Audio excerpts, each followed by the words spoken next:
Magandang araw mga kabubog. Andito po tayo ngayon sa ating project sa La Union. So this sliding door is double glazed. So ang double glaze po has the protection of heat resistance and noise reduction. So buksan po natin with key. Ang sliding po na to ay with key. Buksan natin. Then, this one po is the security screen, and as we all know, security screen, kailangan mong i-grinder in order for you to break it. Buksan din po natin. With key din po to. Napaka-smooth niyang galawin.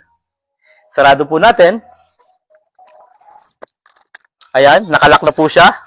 Kaya sa mga kabubog natin dyan, if you are looking for double glazed supplier, MCI is here to help you, to assist you, para magkaroon din kayo ng isang magandang sliding na kagaya nito. Ang both sides po nito ay fixed glass and in double glaze also. Kaya like, follow, and share, kabubog. So, see you. Maraming salamat. At salamat din sa team natin dito sa pangunguna ng ating project supervisor na si Sir Gilbert. So, salamat again mga kabubog.